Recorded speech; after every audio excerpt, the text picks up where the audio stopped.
Hello, and welcome to the 50th episode of Strange Stories with the Seeker and the Skeptic. Today, Jonathan and I are just going to have a little chat about the podcast, where we've been, what's changed in our lives, and where we are going. So, Jonathan. Well, it's been a year since we started doing this. A little over a year ago, we watched Hellier, we watched Twin Peaks, we went and saw some interesting things, and decided we want to be part of the conversation. And our way of inserting ourselves into that culture conversation was this podcast. Now we're a year in. Yep. I feel like you really have made yourself a part of the conversation. If you didn't know, Jonathan is the one that does like all of our social media. He's the one, if you're talking to somebody from Strange Stories with the Seeker and the Skeptic on Twitter or Discord or something like that, that is all Jonathan. That is not me at all. I have never once been on X or Discord. I don't know those things. But so you've definitely done a lot of deep diving, a lot of research, a lot of just listening to other podcasts. So how has that been for you? Well, I mean, it's just, one of the things that we obviously have been trying to do with this podcast is be a window into people realizing that they're not alone in having experienced things or seen things or being interested in things. And that, for me, kind of transferred into a lot of the podcasts and stuff I listen to, and a lot of the people that I've connected with through these, social media things like Twitter and Discord, things like that. It is all, a lot of these things are kind of going into the same goal of helping people understand that this thing it's ubiquitous. All a lot of people will agree that most of the stuff, and all of it, is connected some way or another. No one is really alone. They just have to find the other people. A lot of those people are in podcasting, on Twitter, things like that. Yeah, I feel like the more that we've done this podcast, the more I've realized like how many people do have strange experiences. We have more people, in our lives that we just, people that we know coming up to us and telling us, strange stories or things that they've happened or things they can't explain. So that has been interesting for me. And what I loved when we first started the podcast was, I mean, in the very beginning, all of the people we were talking to were our friends and family. And I love that. I loved connecting with people in this way, talking about things that maybe we wouldn't talk about in normal everyday conversation, but we got to go on this deep level with them, see a different side of them, explore those beliefs and those experiences. So I love that. And, if there's any other friends or family members out there that would like to come back on the show, we would love to have you and have those conversations. Oh, absolutely. And so something that has happened to me a couple of times since we started this is, someone like, we were maybe 3 episodes in last year, and somebody came up to me at a game store and was like, "Yeah, I see you're doing this podcast thing. When I was 9, I had an alien contact experience. In the middle of the woods. Because I grew up in the rural area and went through this whole long process of this really terrifying story. I was like, man, that's crazy. How many people have you told that?" He's like, "You're the first one I've ever told that." I'm like, "Hey, man, you want to come on the podcast?" And he said, "Absolutely fucking not." He said, "There's never a time that I'm going to tell anyone but you this story. But I just wanted you to know that you're not the only person who's had weird things happen to them." And, that's, to be able to allow that guy to admit, maybe it was the first time he admitted out Mhm. loud to himself that had happened to him. Yeah. Maybe that'll help him in the future. And really, for me, 20 years ago, when I escaped from Christianity, I kind of felt like I had to take out all the other things in my life that weren't things that were easily explainable as well.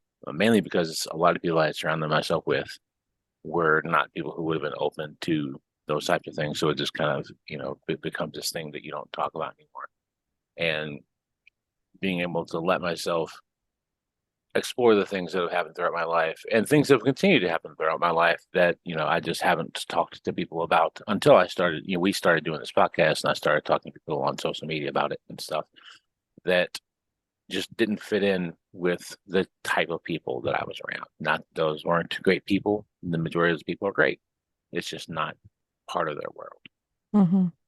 And, being able to, more honestly explore what I think reality might be has been one of the big changes of this year for me. Yeah. I feel like for a lot of people that listen, perhaps we're helping to destigmatize these experiences, and so like for that person that you talked to, never shared that story with somebody else. I mean, that's huge that he was able to come up and be like, all right, I have this thing I've been holding in my entire life. That's huge. Absolutely. And I think what's interesting is for you and I both, over the past, I would say, 5 years, we both have made multiple life altering changes, that have changed the course of our entire lives separately, and then after we made each other together multiple times. And I think it's interesting that these things are happening. And I also think it's important that people realize that I just turned 43 a couple of weeks ago, and to someone who's 70, that's really young, but to somebody who's 22, it's not. And it's important to know to cut that part out. Just can't stop stuttering. It's important for people to understand that as long as you're not dead, it's not too late to try to make your life into what you want it to be. I mean, you're not Mm-hmm. going to be able to do all the things you want probably, and some things take time, and life is hard, and not everything is your own choice. But of the things that you do have control over, you can still try. Absolutely. There's this quote that I love, that it's where there's breath, there's hope. As long as you're still alive, there is hope that you can do, live the life that you want for sure. So for me, I don't know if I would even say like things that are different, but I feel like since we started this, I have leaned much more deeply into my spiritual practices.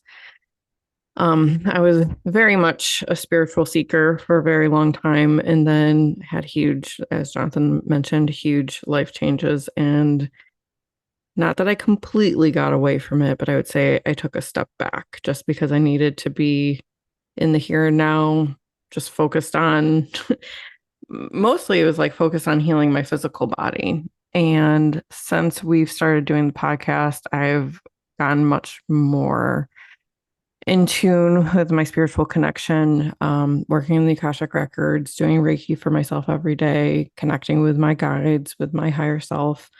Um, so that is, it's only different in the sense of, like I said, I had taken a little bit of a step back from it for a period of time, but it reopened me. Um, I have not really done what Jonathan has done, which is like deep dive on the like scholarly kind of academic level, but I feel like that's what just makes us different. And that is, I think, almost a good thing. You take a very, like I said, academic kind of approach of just reading as much as you can, exposing yourself to all the podcasts. And I go inside of myself and I do that, my exploration that way.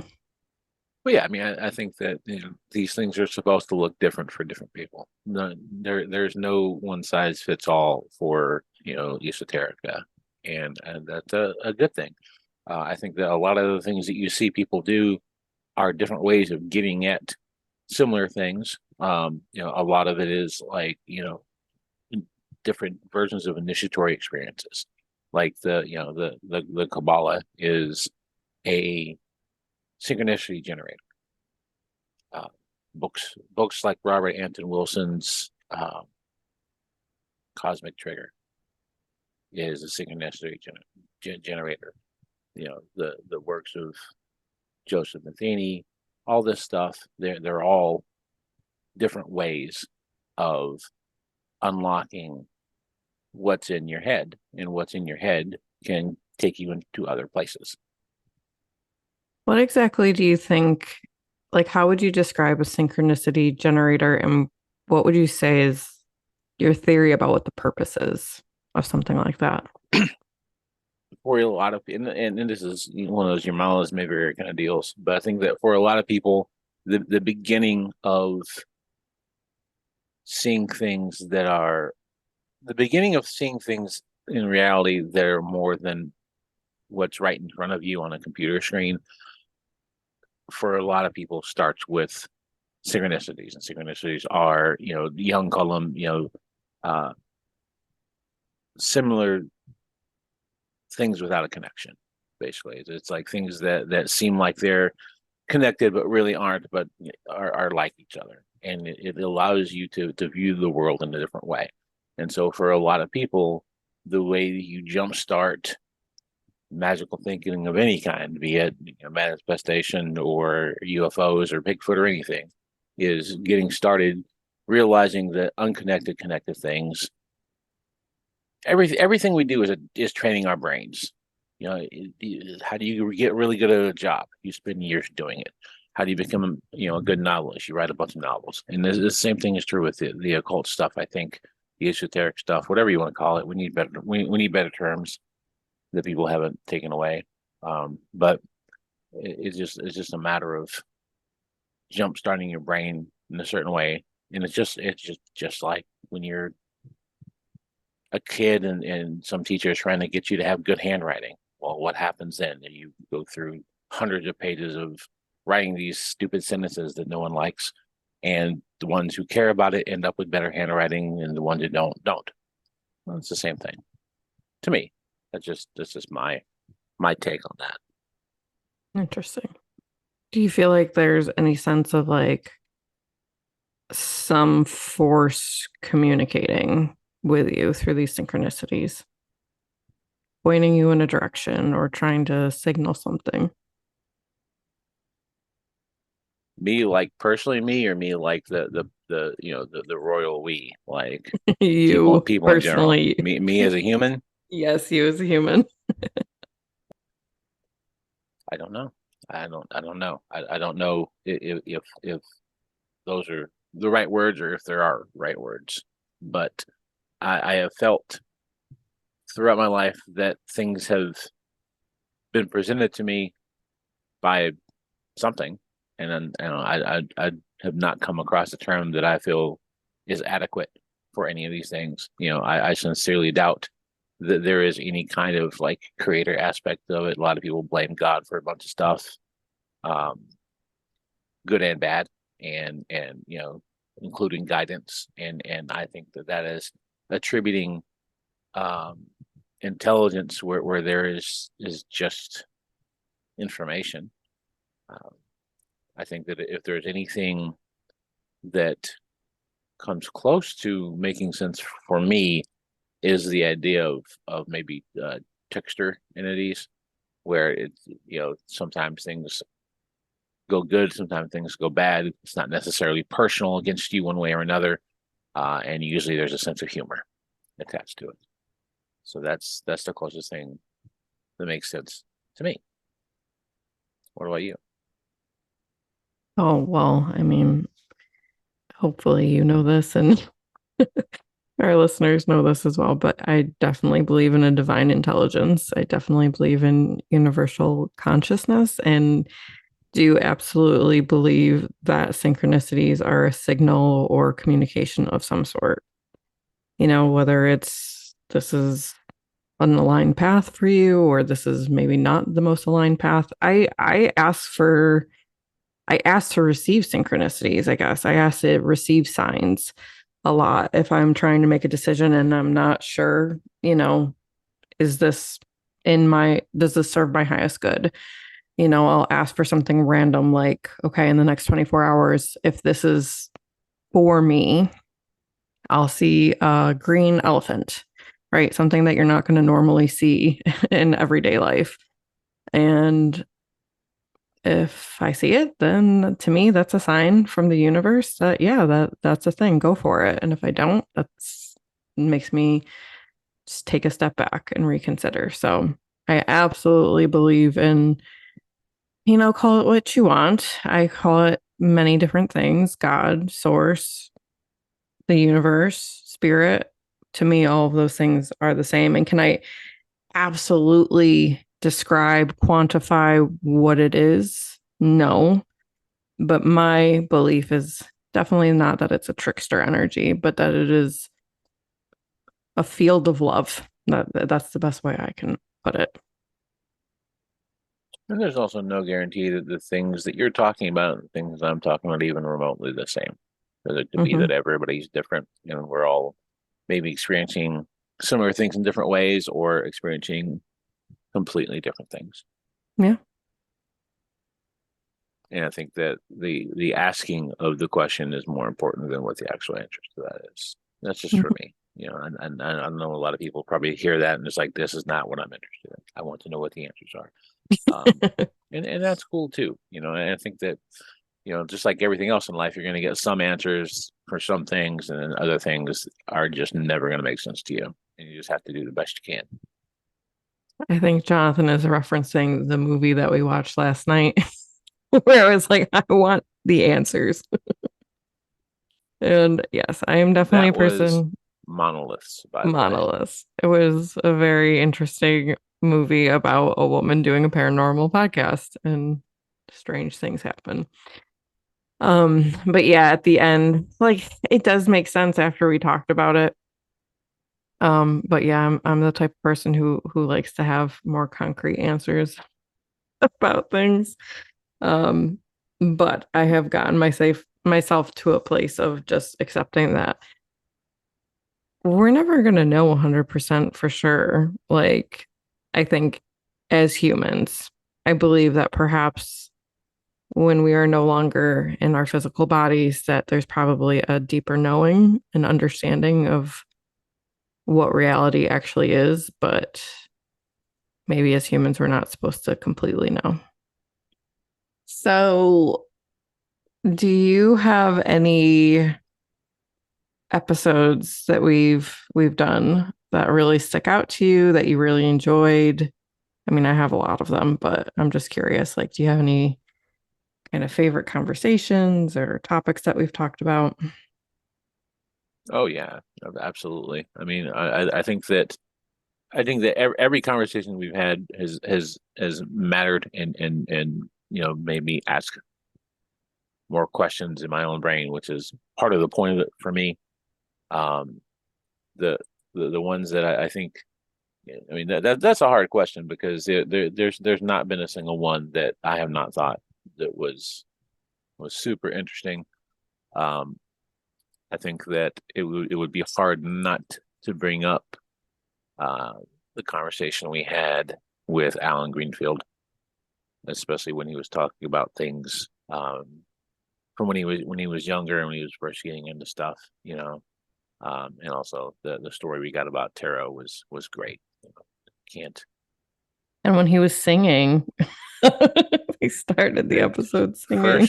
first, last, and only singer on the podcast so far. Cannot argue with that for sure. And that was something that I feel like you called into existence because I remember us going for a walk one day and just being like, we're going to interview Alan Greenfield one day. And then it wasn't that long after you said that you and him were talking on Twitter and he basically said, like, I'm always open for an interview. Yeah, that So was we only did, a couple weeks afterwards. yeah, We took were our shot. walking around and walking around the Roanoke. I'm like, God, we need to have Alan Greenfield on the podcast. Yeah. The tarot conversation we had about Aaron Gaff with Aaron Gaff was great. Hmm. I feel like he's got a really interesting grasp on cards and his method of breaking things down so that everybody can get it. I think is been super helpful for me for sure. As someone who's interested in cards and has been kind of learning stuff about tarot. His that was really good. a more recent one we did with Dash, the executive producer and host of Liminal TV. Can't not love that conversation. That was awesome. Yep. It was definitely awesome. And if you guys have not watched their show yet, you need to go check it out. They have their first episode, and then they did a bonus episode with Ray Wise, and that was amazing and very emotional. For So sure. This is super, super deep stuff. yeah, they're doing a really good job with their show, and it's amazing production quality and an interesting way to approach investigations and interacting with the paranormal. So Also, Bob Freeman, Soraya Athkath. Honestly, and there's so many awesome conversations. yeah, I'm just like scrolling through all of our episodes and I'm like, they were all good. Like, I mean, there's just something amazing from each one of these conversations. And I I mean, for me, coming from just like a selfish lens of some of this stuff is allowed me to talk publicly about stuff that I've never felt like I was really allowed to talk about. mhm. It's funny because I always tell people to express themselves, and then I've got all this stuff that I never really expressed myself. Kind of sound like a hypocrite here, but I think that's kind of how people are, though. It's easier to tell someone to stand up for themselves than it is to stand up for Yeah. themselves.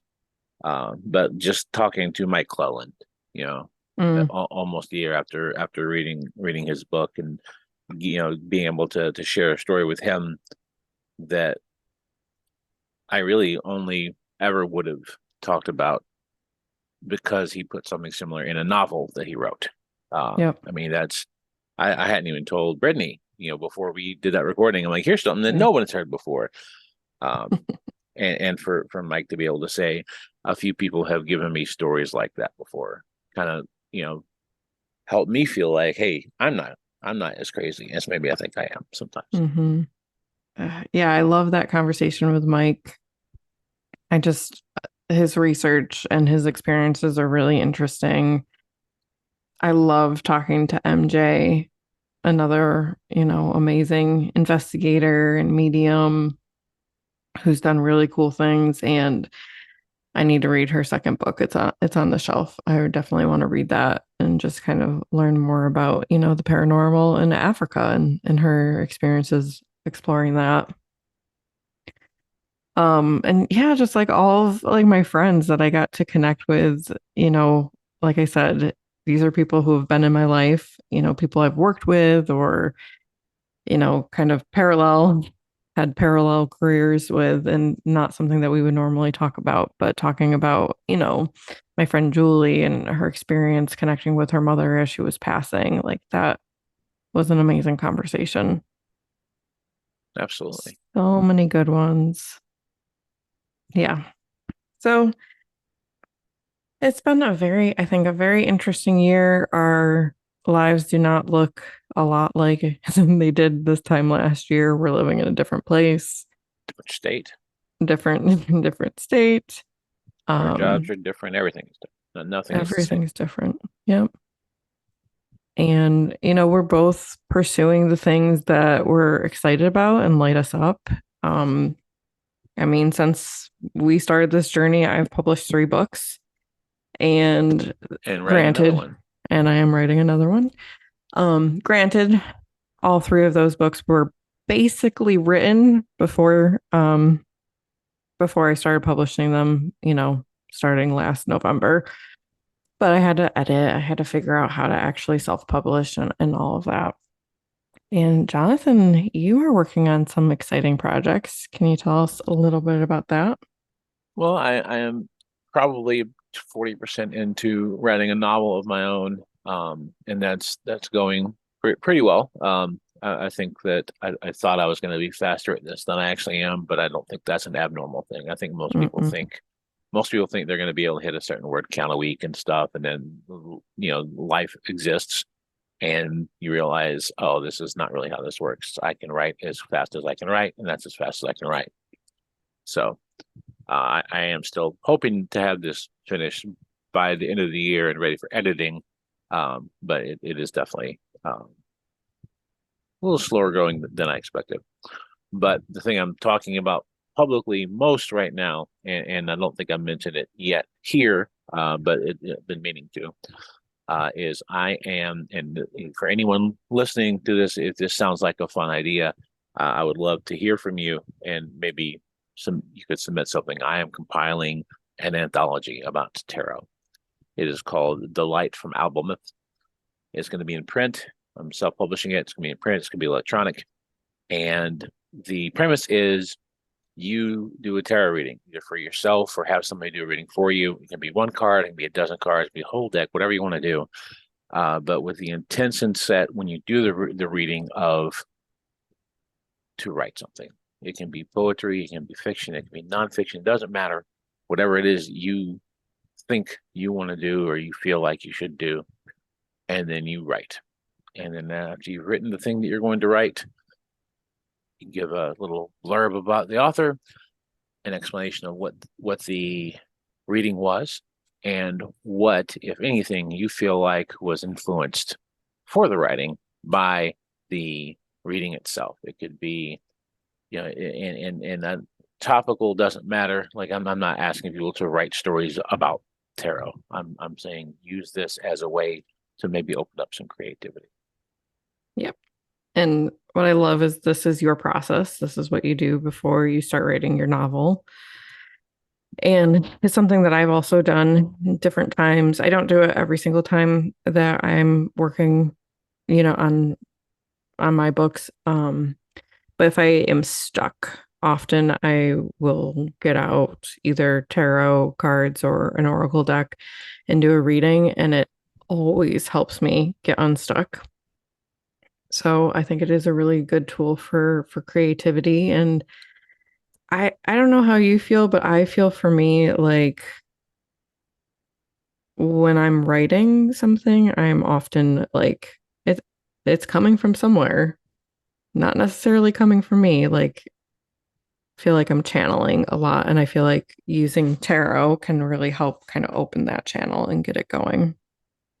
Well, I mean, most people who write, especially people who write fiction, when asked, will either give some goofy response, or they'll say it just comes to me, or they'll say it's from a dream. Like the novel that I'm writing, the genesis of it was, the last winter. There's another podcast called Vase. It's one of the first things I discovered when I started looking for, podcasts in this realm. And, I'm part of the Discord community. I interact with the guys who run that podcast quite a lot. They're great dudes. And this last winter, they did an experiment with dreams that I took part in. And the dreams that came out of that became the story for the novel that I'm writing. And as this stuff comes through, it very much is the words are mine for sure, but the story it very much is like it is being told to me. And there's a reason why when you ask people where their ideas come from, they give you weird answers that are kind of brushing you off, because now everything has to have some kind of scientific explanation, or people look at you sideways, and so people have stopped answering that question. Mhm. Yeah, when I start writing, I purposefully like open myself up to my higher self and the Akashic records. And when I do that versus when I'm just trying to write from my own brain and my own ego, the writing goes much better, much smoother. I'm able to get more words out. And do I have to edit? Yes, absolutely. But um, it's less the content, more of just, the grammar and the word choices and that type of thing. So yeah. And we're gonna link in the show notes the Substack post I've made about this if anyone's interested in writing something and submitting. The email address will be there to be able to submit, and all the guidelines and stuff. In addition to that project, kind of as a way of getting word out about that project, I'm going to be doing kind of a little mini podcast here and there with people who are into tarot and have used tarot for different types of creative things. Probably gonna put out an episode every couple of weeks with guests, and the recording of that starts in the next couple of days.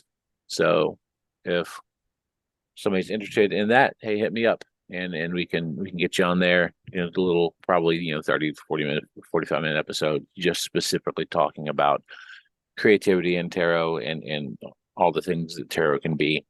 Um, One thing that is interesting about tarot is so many different people have different ideas of what it is, and some of them are good and some of them aren't good. And there's a lot of preconceptions and misconceptions, and so talking about all those types of things is interesting to me.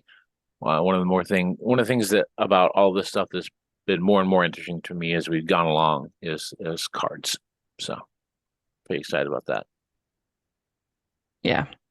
We're actually going to a tarot class tomorrow together, so that'll be fun. I think this class just focuses on the major arcana. So, I think we're both just interested in learning more, hearing other people's perspectives, how they use things, how they view things. So that will be a lot of fun and hopefully kind of expand our knowledge a little bit. Yeah, I am definitely learning. Mhm. Very, very new to this. So obviously we are kind of busy with a lot of different things. So we have made the decision that we are going to kind of reduce a little bit of what we're doing with the podcast. So instead of weekly episodes for right now, and this could shift, we're going to move to every other week. We both love this podcast a lot and we want to keep doing it. However, it is a lot of work. Jonathan is now starting a second podcast. We're both working on books. My private practice is growing, which is a good thing.